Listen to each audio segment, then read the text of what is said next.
Pan IIT द्वारा प्रशिक्षण देने के लिए जिला प्रशासन एवं विभागों द्वारा आवश्यक शासकीय भवनों का पहचान किया जाएगा एवं उसे ज्वाइंट वेंचर कंपनी को हस्तांतरित किया जाएगा। पैन आईआईटी के पूर्व छात्रों द्वारा बनाई गई सोसाइटी है जो राज्य सरकारों के साथ गैर लाभकारी संयुक्त उपक्रम बनाकर राष्ट्र निर्माण मिशन, व्यावसायिक आजीविका, शिक्षा व्यवस्था एवं ग्रामीण उद्यमिता के माध्यम से वंचित समुदायों के आय में सुधार लाने का कार्य करती है।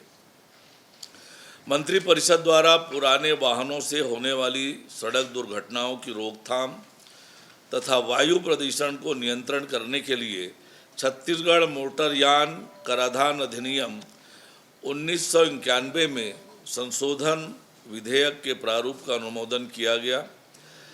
मंत्रिपरिषद द्वारा छत्तीसगढ़ मोटरयान नियम 1994 के नियम 55 में संशोधन का अनुमोदन किया गया, जिसके तहत वाहन स्वामी अपने पुराने वाहन के फैंसी या चॉइस नंबर को नए या किसी अन्य राज्य से लाए उसी श्रेणी के वाहन में उपयोग कर सकेंगे। इसके लिए आवश्यक शुल्क का भुगतान करना होगा। यदि पुराना नंबर सामान्य नंबर था तो छत्तीसगढ़ मोटरयान नियम 1994 के नियम 55(2) के अनुसार आवश्यक शुल्क भरने के बाद इसका उपयोग संभव होगा। यह सुविधा केवल नए वाहन के पंजीयन या अन्य राज्य से अनापत्ति प्रमाण पत्र लेकर आए वाहनों पर ही लागू होगी। पहले से राज्य में पंजीकृत वाहनों पर नहीं, शासकीय वाहनों के लिए भी यह सुविधा मिलेगी। इसके लिए उन्हें कोई शुल्क नहीं देना होगा।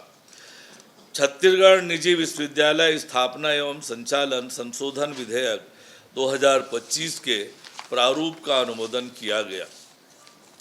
मंत्रिपरिषद ने राज्य के युवाओं को स्टार्टअप और नवाचार के जरिए सशक्त बनाने के लिए छात्र स्टार्टअप और नवाचार नीति लागू करने का एक महत्वपूर्ण निर्णय लिया है।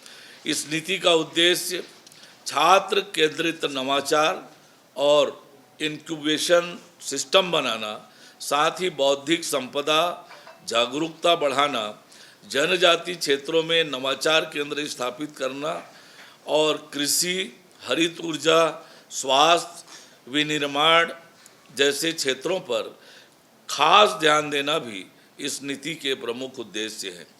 इस नीति का लक्ष्य है राज्य के 100 तकनीकी संस्थानों के 50,000 छात्रों तक पहुंच बनाना, 500 प्रोटोटाइप्स का समर्थन करना, 500 बौद्धिक संपदा अधिकार फाइल करना और 150 स्टार्टअप्स को इनक्यूबेट करना। इससे युवाओं में को नई सोच और तकनीक विकसित करने में मदद मिलेगी।